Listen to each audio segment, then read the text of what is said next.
네, 오미크론 변이 바이러스가 발생한 지 벌써 한 달이 지났습니다. 각국이 속속 재봉쇄에 나서면서 글로벌 증시도 여러 차례 좀 흔들리는 모습을 보여주고 있는데요.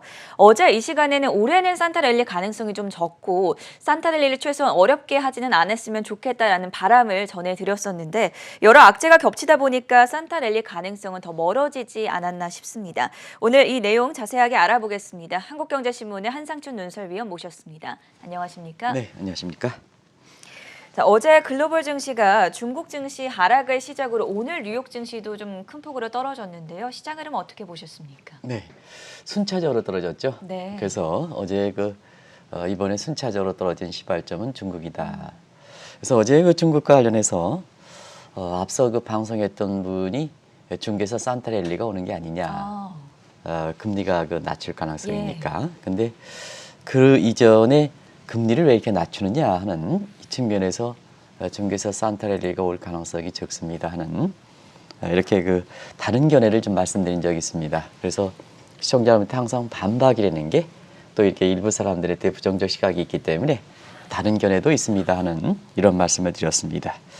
아무래도 나중에 말씀드리겠습니다만 홍다 문제가 이렇게 중국의 위기에 따른 비용을 아주 이렇게 중국이 다 부담해야 되거든요. 그러다 보니까 사실 중국의 경기 문제가 더 크게 부각됐다 이렇게 보겠습니다. 그래서 어제 중국 증시가 많이 떨어지는 관계로 해서 한국이라든가 그다음에 중화경제권 또 화인 자본으로 이렇게 했던 화인 경제권 이런 국가들이 주가가 떨어지고 환율이 올라가는. 그래서 어제도 이제 NDF 시장에서 원달러 환율이 많이 올라갔습니다. 환율이 올라가는 부분에 대해서는 좀 주목하실 필요가 있다 이렇게 말씀드렸는데요. 어제 환율이 9원 정도 급등하는 이런 모습을 보였습니다. 이런 것이 외국인의 이렇게 한국 증시에 대한 부정적 시각이 되면서 주가가 떨어졌다 이렇게 보이고요. 이것이 곧 연결했던 유럽 증시가 아무래도 이제 유럽은 누차히 말씀드리는 이 오미크론에 대해서 재봉쇄 체제를 갖지 않습니까? 그래서 시청자 여러분한테 한 달 전에 이게 이제 재봉쇄 체제로 가면서 이렇게 되는데요. 한 달 전에 오미크론이 되면서 오스트리아 국가, 영세 중립국은 오스트리아를 주목하실 필요가 있다 하는 이 말씀을 두 가지 각도에서 말씀드렸습니다. 하나는 이달 초에, 그때는 이제 다음 달 초가 되겠죠. 이 오스트리아에서 열렸던 오스트리아 빈 플러스 정상회담, 원유 전쟁 가능성, 그리고 이 오스트리아가 영세 중립 체제에 오미크론에 대응 체제가 선두적으로 봉쇄 체제를 갔었는데요. 이 문제가 유럽에 어떻게 보면 시발점이 되지 않겠느냐 하는 이런 쪽을 이렇게 됐는데요. 그런 것이 이제 오스트리아에서 영국으로 가면서 영국은 지금 보리스 존슨이 굉장히 곤혹스러운 것 같습니다. 네. 아무래도 축출당하지 않겠느냐. 이 정도로 최고 통수권자가 어제도 말씀드렸습니다는 최고 통수권자 역할이 굉장히 큰데 오락가락하고 그다음에 특히 도의적 문제 때문에 사실 영국은 아무리 자유로운 국가다 하더라도 아침부터 이런 얘기를 하기 죄송합니다는 굉장히 결혼이 좀 몇 번이 있었죠. 네. 그래서 그런 것이 국민들에 대해서 이렇게 어려울 때 좀 그런 문제를 좀 나중에 이렇게 가져가도 괜찮지 않습니까? 그런 문제는 시청자들에게 맡겠습니다. 근데 개인적 문제를 이렇게 부각시키는 이런 측면이다 보니까 국민들에 대해서 굉장히 신뢰를 못 줬던 거거든요. 결국 2016년에 정치적 문제 이렇게 해서 굉장히 브렉시트를 던졌던 그때의 영국의 수상과 마찬가지로 좀 쫓겨나지 않겠느냐 이런 것이고요. 그다음에 이렇게 가장 정치 체제라든가 이런 데 안정져 있는 네덜란드가 재봉쇄 체제 같거든요. 네. 이런 것이 유럽 증시의 상징성 경합에 셧다운 공포가 되면서 주가가 떨어졌다 이렇게 보게 됐습니다. 이게 시발점이 돼서 미국 증시에 영향을 미칠 수 있는 빅스라든가 FJ 지수 이런 공포 지수가 급등했던 거거든요. 그래서 곧이어 열렸던 미국 증시가 BBB 공포. 이게 제가 이제 BBB 공포할 때는 국가 신용 등급을 얘기할 때는 트리플 B로 얘기하지만 그냥 BBB 공포. 어떤 언론에서는요, 그냥 트리플 B 공포다 이렇게 하는데 그건 참 잘못되어 있습니다. 국가 신용 등급을 할 때는 트리플 B라는 표현을 읽지만 요는 그냥 BBB 공포. 예. 여기까지 겹치면서 낙폭이 좀 컸지 않았느냐. 그리고 막판에 이렇게 우리도 어제 정현국께서 이번 주에 예정되어 있는 이러한 일정은 크지 않습니다는 한국 증시와 관련해서 마이크론의 이렇게 실적이 어떻게 발표되느냐 하는 측면을 어제 지적해 주신 적이 있는데요. 그렇죠. 실적이 상당히 좋게 나오는 관계로 해서 장 막판에 장마권에 이렇게 사실 주가가 어느 정도 낙폭을 낙폭을 이렇게 만회하는 모습을 보였다 이렇게 보시면 되겠습니다. 자, 궁금한 점부터 풀고 가겠습니다. 어제 중국이 대출 금리를 40개월 만에 내렸음에도 불구하고 중국 증시가 크게 떨어져서 좀 당혹스러웠거든요. 이런 점들은 어떻게 분석을 해볼까요? 예, 같은 현상을 두고 어떻게 해석하느냐 문제가 어제 방송에서 헷갈렸을 겁니다. 사실 중국이 대출 금리가 되니까 중국에서 산타레리가 올 것이다 이렇게 진단하는 시각이 있었고 예. 아마 시청자 여러분 다 아실 겁니다. 근데 반박하지 않지만 그렇지는 않을 겁니다.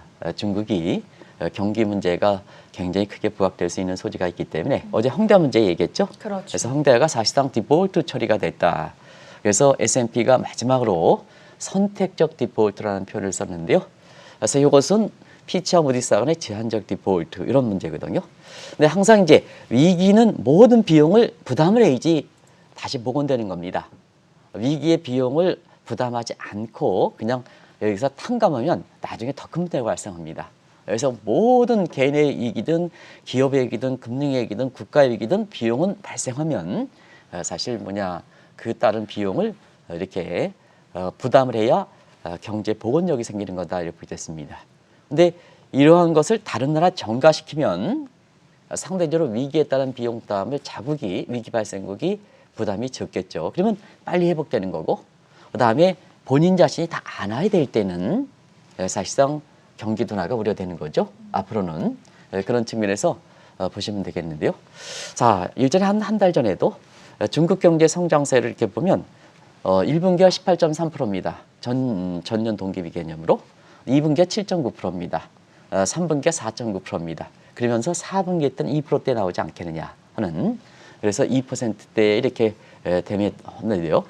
중국이 지금 1인당 GDP가 $10,000의 국가에서 성장률이 2% 정도로 들어가면 아무리 중국이 내수 위주 한다 해도 자 올해 3월 달에 양에 대해 내수 위주의 쌍순환 전략 그 다음에 대외적으로 보면 7월 달에 중국모 바뀌었죠. 왜냐하면 공산당 선언 100주년을 기해서 대외 정책은 중국모로 바뀌었죠. 네. 그리고 올해 그 11월 달에 시황제 반열에 올라갔죠.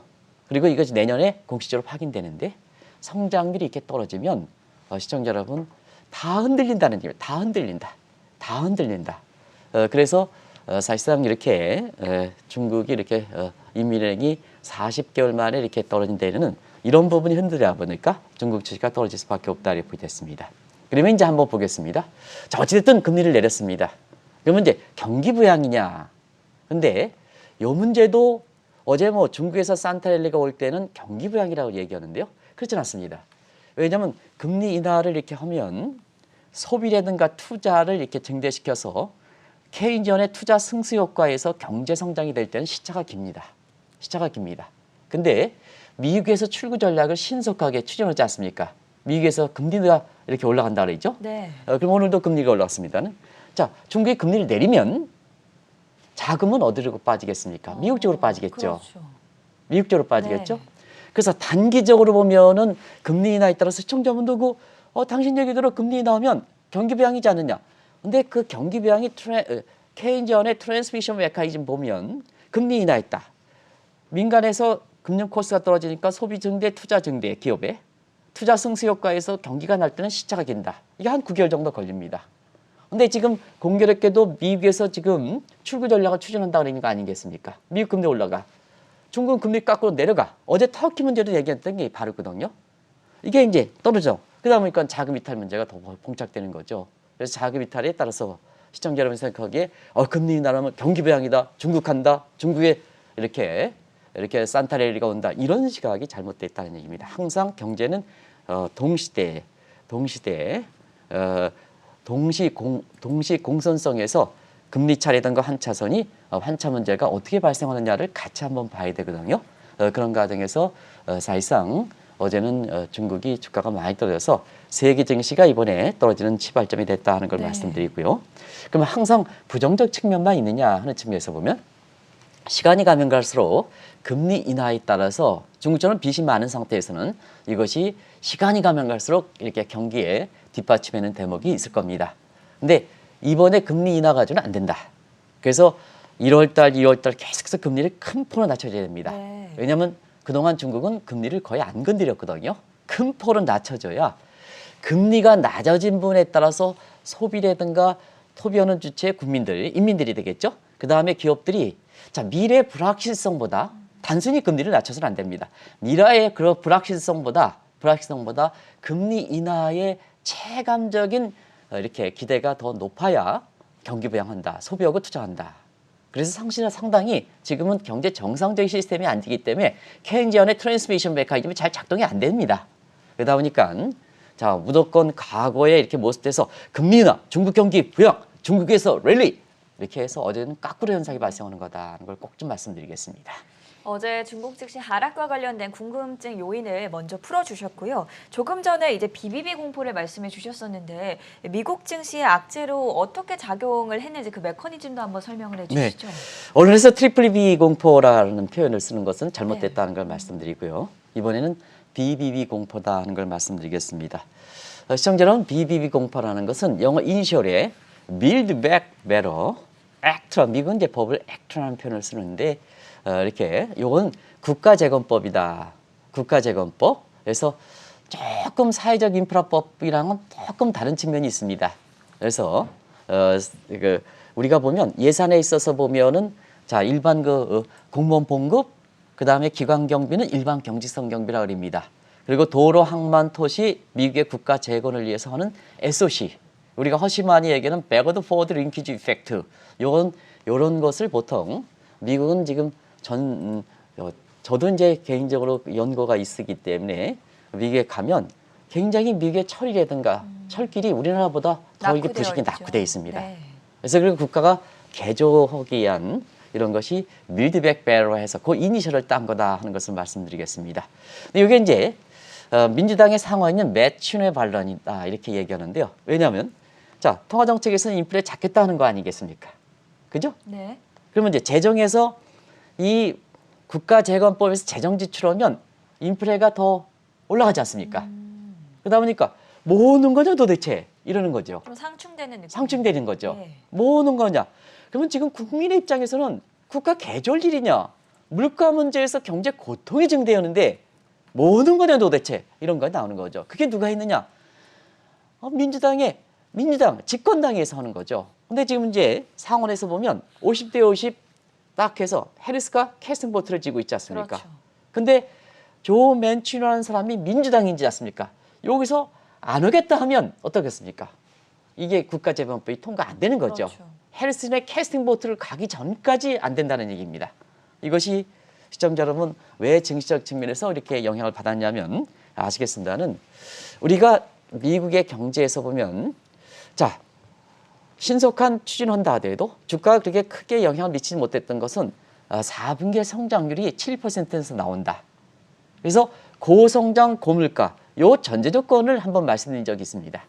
근데 이게 국가재건법이 통과시키지 않으면 우리가 국가재건법은 SOC 투자이기 때문에 우리가 하기에는 허심한 얘기는 백워드 포워드 연간 효과가 크단 말이에요. 경기 부양 효과가 크단 말이에요. 그러다 보니까 뭐냐 내리로 지속되지 않겠느냐 이런 게 안도감이 있었던 부분이거든요. 근데 이게 딱 통과되지 않으니까 골드만삭스에서 어떠냐 이렇게 국가재건법이 불가피될 때는 내년에 1분기 지금은 뭐 12월 달이니까 1분기가 투자 관점에서 더 중요한 거죠. 2%로 간다. 그러면 일전에 말씀드렸던 고성장 고물가 구조에서 저성장 고물가 어떻게 되겠습니까? 스태그플레이션이죠. 스태그플레이션이죠.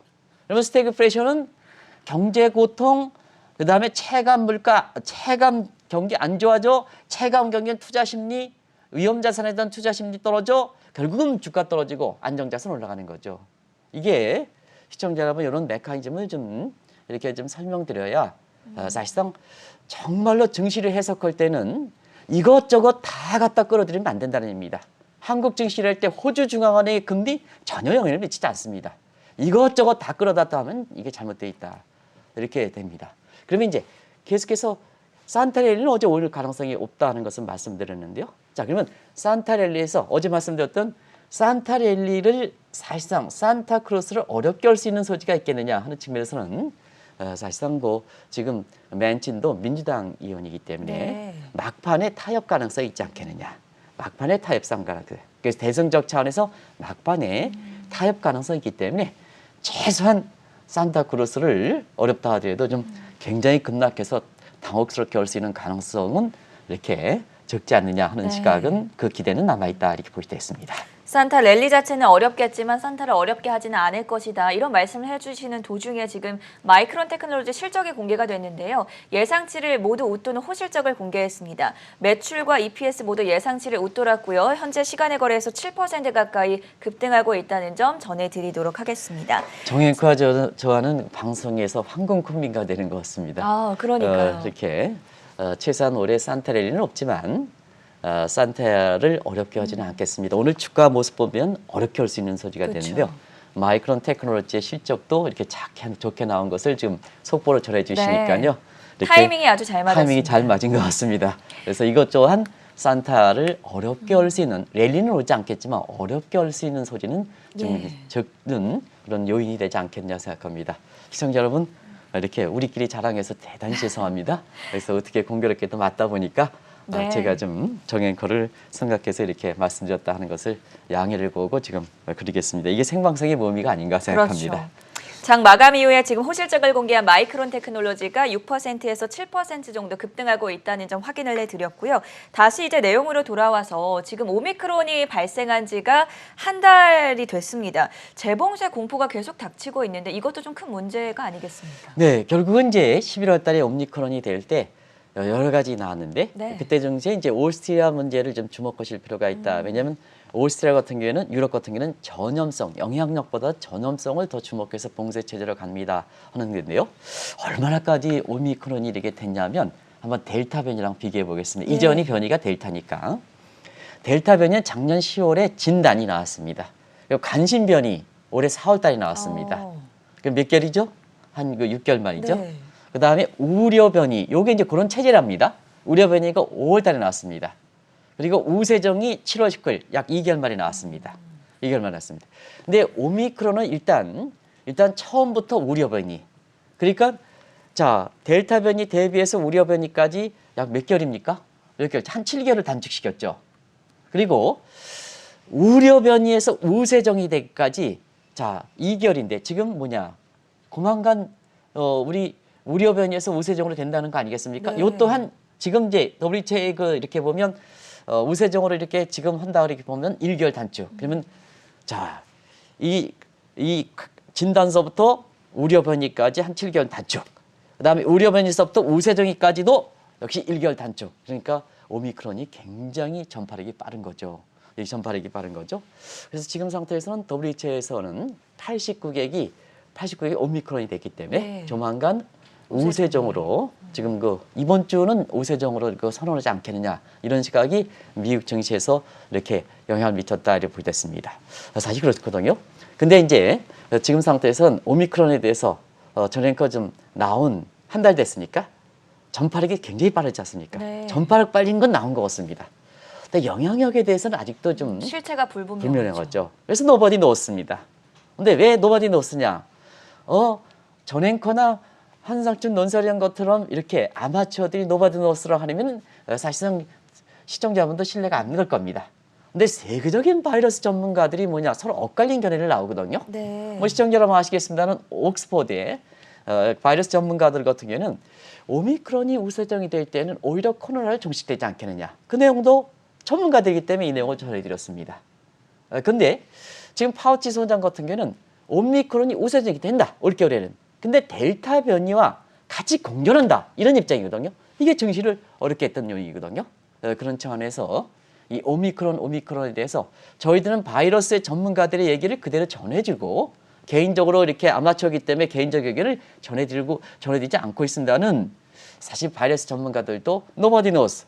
서로가 이렇게 모르기 때문에 지금 정치적인 측면에서는 그것이 불확실성 나오고 변동성으로 확대시키는 모습으로 나오는 것이 아닌가 이렇게 보고 있습니다. 짚어주신 것처럼 전문가들 사이에서도 실체에 대해서 좀 엇갈린 반응들이 나오고 있다 보니까 각국의 대응도 좀 다르지 않습니까? 뭐든지 진단이 정확히 나와야 네. 대응 체제가 나오는 거 아니겠습니까? 모든 경제 현상은 경제 현상을 정확히 정치 목적이라든가 관계없이 정확히 이렇게 돼야 대응 체제가 올바른 대응 체제가 나온다 예. 이렇게 보겠습니다. 지금까지 이렇게 코로나 이후에 델타 변이, 오미크론까지 이렇게 변이가 되고 있습니다는 각국의 대응 체제를 이번에 계기로 해서 한번 보겠습니다. 시청자분도 한번 보겠습니다. 일관된 봉쇄 체제. 이건 뭐 변이의 성격과 관계없이 일관된 봉쇄 체제. 작년 3월부터 일관된 봉쇄 체제를 유지하는 것이 중국을 비롯한 사회주 국가 그리고 일본이 그렇습니다. 네. 근데 최근에 보면 일본에 대해서 한국은 오미크론 8,000명이 나오는데 일본은 150명으로 나오는 것. 통계 조작 얘기까지 나올 정도로 됐습니다. 외국인 사람 다 봉쇄하고 다 봉쇄했습니다. 어찌됐든 그런 측면에서 경제 희생은 있지만 자 일관된 봉쇄 체제 이런 문제가 되고요. 그다음에 수시 변경형 이 오락가락형인데요.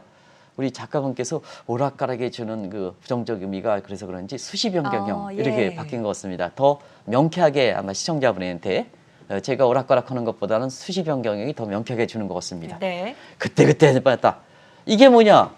영국의 보리스 존슨 저 탄핵시켜야 되니 영국은 탄핵 절차 저거 쫓겨내야 되지 않느냐 한 정도 되고 여기에 한국도 이게 그렇죠? 뒤늦게 위드 코로나 가다가 다 소상공인이 뭐냐 이렇게 해서 전부 좀 이제 경제 활동을 하겠다 하니까 또 뭐냐 지난주 그 토요일 날 다시 또 봉쇄 체제로 갔죠. 예. 오락가락형 그래서 수시 변경형 우리 뭐 고민 속에 고민이 났죠. 위드 코로나 체제로 가는 이를테가 미국과 미 연방 국가들이다 이렇게 보겠습니다. 그리고 방청이란 뭐냐면 백신이 없습니다. 뭐 할 여력이 없습니다. 아프리카 국가라든가 취약분들 방역 같은 거는 신경 쓸 여력이 없습니다. 그러니까 자꾸 거기서 변이가 나타나는 거죠. 남아공에서 변이 네. 이렇게 되는 거죠. 근데 지금은 세계가 하나다. 이렇게 네 가지로 나눴지만 범세계적으로 정도가 똑같은 방역 체제, 평평한 운동장이 된 정도가 똑같은 방역 체제가 되지 않을 때는 경제 희생이 있다 하더라도 일관된 봉쇄 체제로 하는 것이 유리하지 않느냐 하는 얘기입니다.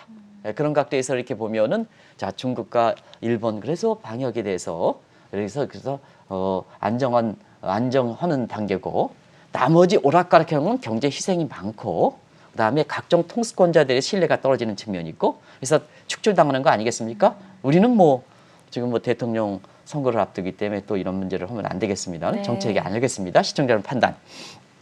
그다음에 지금 가장 주목하는 것은 미국 시간으로 21일 그러다 보니까 우리 시간으로 오늘 저녁 때 되겠죠? 아마 미국의 그 바이든 대통령의 미국의 국민의 대국민 담화는 우리도 그걸 좀 따를 필요가 있습니다.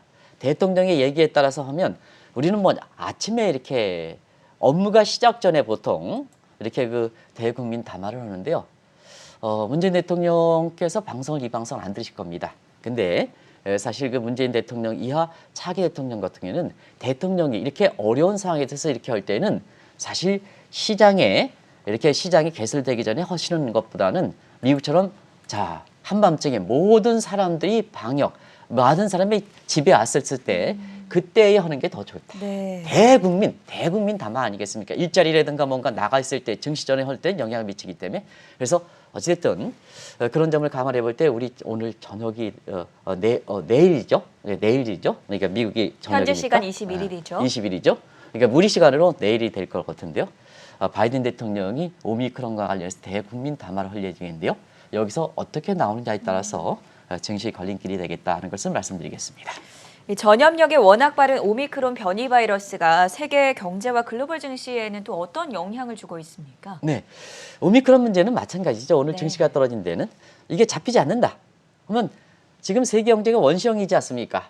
누구든 뭐 바이러스 문제도 바이러스 전문가들이 서로 오락가락하지 않습니까? 그렇죠. 그래서 우리가 랜드러시라는 표현을 쓰는 것은 뭐냐?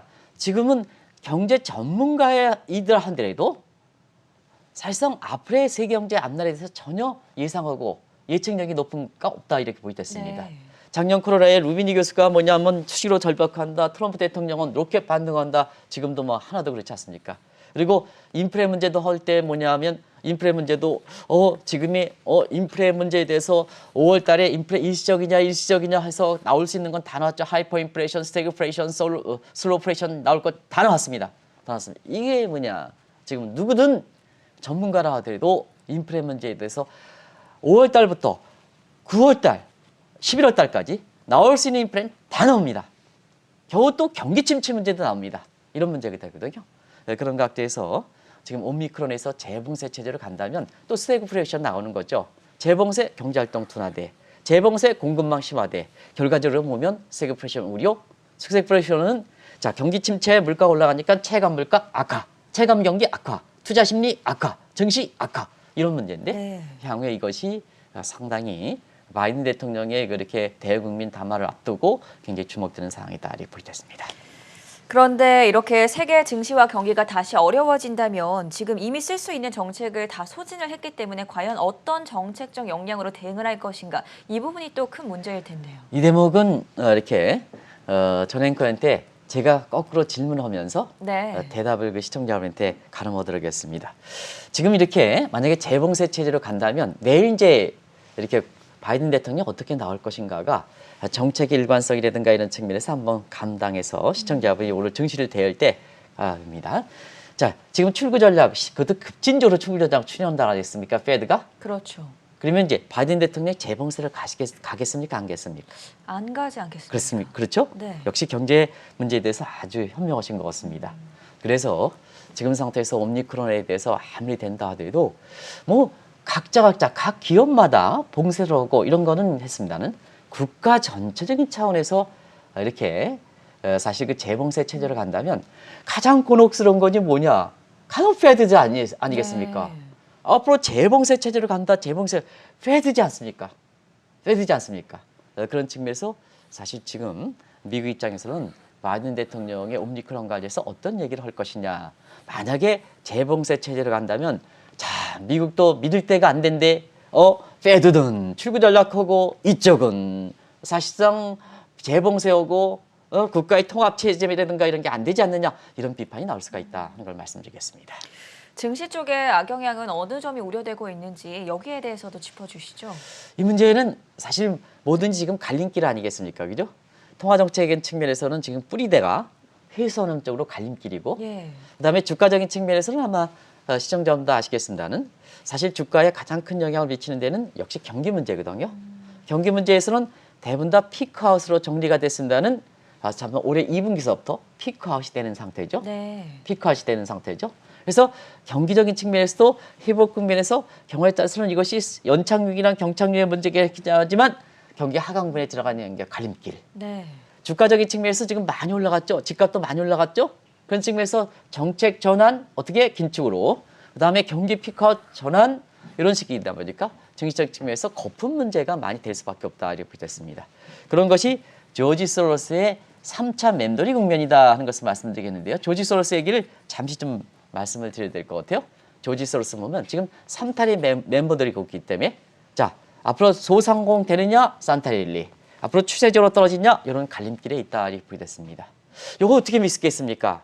그러다 보니까 뭐냐 투자자들은 미리 대응하는 거다. 요 흐름에 어이구 외줄 타는데 어느 쪽으로 갈 것이냐 외줄 타는데 내가 베팅하겠다 오르가를 그러면 이제 주가가 떨어지면 어렵게 되겠죠. 그리고 뭐냐 떨어진 데에서 딜레버리지 상품에서 베팅하면 또 이렇게 주가가 올라가면 어렵게 되겠죠. 이거 내 깊은 자산, 소중한 자산을 어떻게 하시겠습니까? 그냥 균형의 미야, 균형의 요즘 그 올 연말을 앞두고 가장 화제 인물이 증시적인 측면에서 사내에서도 승진하고 올해 증권가에서 올해 인물로 이렇게 선정하고 예. 그러신 분들이 굉장히 강조하시는 게 균형의 미학이거든요. 균형의 미학. 균형의 미학에 나올 수 있는 게 연말 배당주, 글로벌 테마 ETF, 네. 적절히 현금. 근데 그분 같은 경우에는 3대 4대 3. 이쪽에서는 3대 3대 4. 그다음에 우리 같은 경우에는 3대 4대 글로벌 ETF 같은 경우는 3대 4대 3 이런 식으로 해서 이렇게 저렇게 균형의 미학을 굉장히 이렇게 했더라면 지금 같은 이렇게 변동성이 강할 때 잘 헤쳐나갈 수 있지 않냐 생각합니다. 자, 특히 우리가 문제입니다. 8월 달에 이어서 지난달 올해 마지막 금통위에서 한국은행이 기준금리를 또 올렸는데 이때 이제 오미크론 변이를 예상하지 못했기 때문에 과연 적절한 조치였냐 이 부분까지 좀 설명해 주시죠. 네, 뭐든지 이렇게 국민 입장에서는 굉장히 관심 있는 금리 인상과 같은 네. 벌써 주택담보대출이 6% 7%까지 갔지 그렇죠. 않습니까? 이게 정부에서는 한국에서 0.5% 0.5% 올린다 하지만 이렇게 같이 겹치는 게 단번에 떨어진다는 얘기거든요. 그리고 MZ세대라든가 그다음에 하위 계층은 단번에 떨어진다는 얘기거든요. 네. 여기에 방역 체제에서 또 소상공인이 어이구 재개혁했다 해가지고 전부 했는데 또 들어가지 않습니까? 이런 문제 금통위원들 한번 생각해 보시기 바랍니다.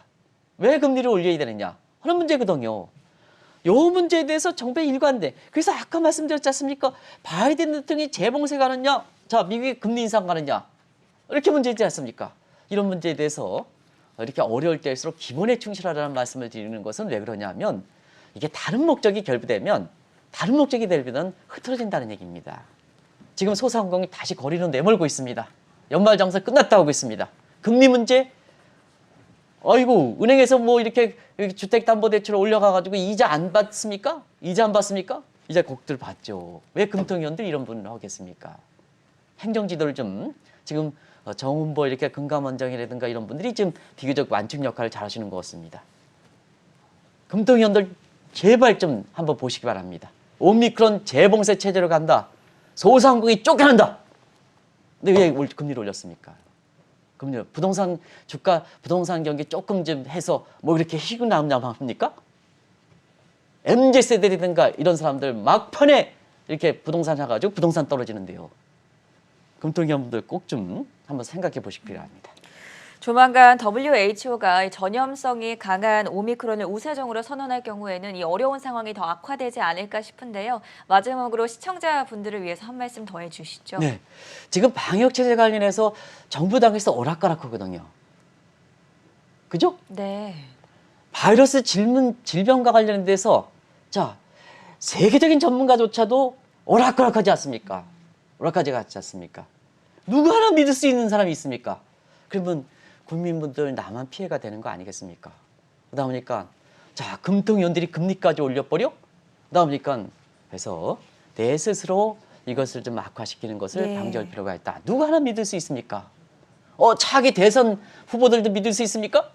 표해가지고 종부세를 어떻게 1년 만에 뭐 이렇게 합니까? 네. 그 국민 장난치는 겁니까?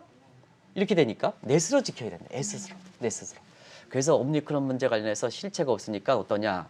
시청자 여러분 그냥 죄송한 말씀입니다는 그래도 우리 후손 세대를 살려야 되지 않습니까?